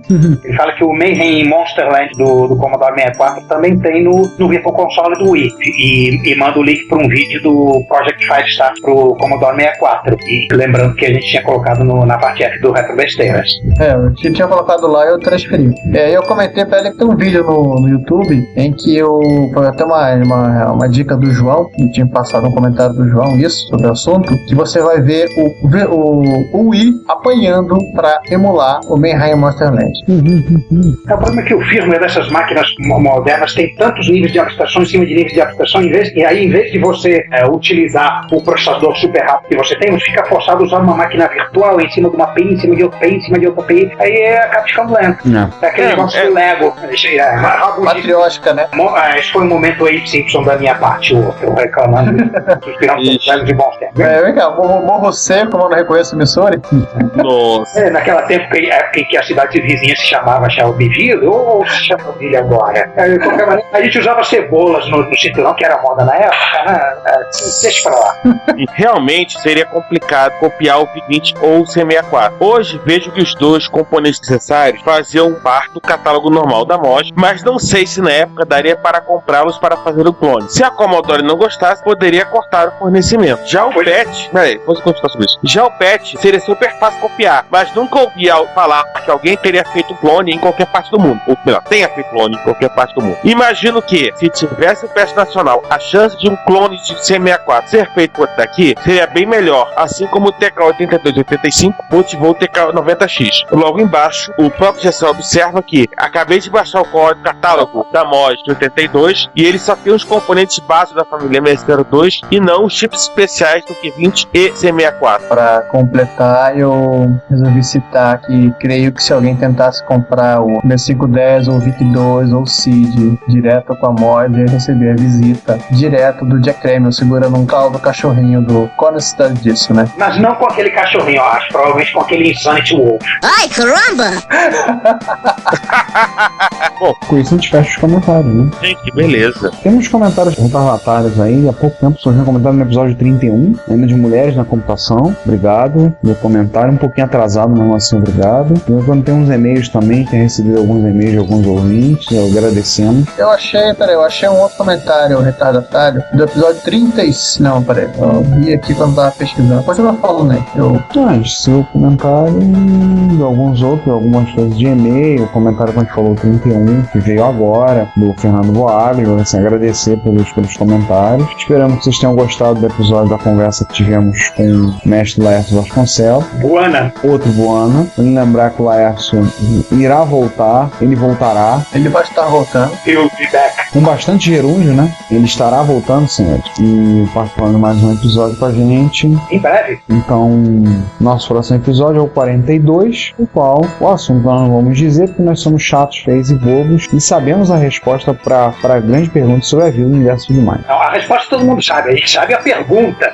Qual será a pergunta? Vocês vão descobrir daqui a pouco. Quanto é 6 vezes 7? Não. Essa é muito óbvia. Já ouvirão já, agora tudo correndo bem na normalidade nas próximas 2 semanas. E em breve vocês já terão o episódio 42 aí para vocês ouvirem e curtirem. Também tem surpresas, tá? Não vamos dizer quais porque é chato, né? Quer deixar vocês com água na boca. Não é chocolate surpreendente, não tá refazendo um lote temporão de chocolate. Exato. Então é isso, podemos encerrar então, pessoal? Bom, né? É bom, né? Você que continua sendo nosso ouvinte depois de tanto tempo, uns comentaram, falaram, muito obrigado. Como eu disse, é bom saber que temos ouvintes tão alta estirpe. Falei bonito em estirpe, não? De tão longa data. De tão longa data, de tão alta estirpe, de tão grande qualidade. Muito obrigado. Agradecemos seus comentários, ideias, sugestões, e-mails e outras coisas mais que você já sabe que a gente sempre fala. Eu não vou ficar repetindo aqui. Nos vemos então em breve no episódio 42. Até mais, pessoal. Tchau, pessoal. Obrigado a todos que nos ouvem, nos apreciam, riem com a gente e ou da gente. E tchau. Fui. Bom, tchau. Até mais, gente. A gente se vê na resposta pra vida, universo, todas as coisas e por que a pizza sempre chega. Pô, a pizza pizza lá perto da pizzaria aqui perto de casa e entrega uma pizza quentinha. Sério? Não, em algum lugar a pizza chega fria, não se preocupe. Vocês vão mesmo ficar discutindo pizza?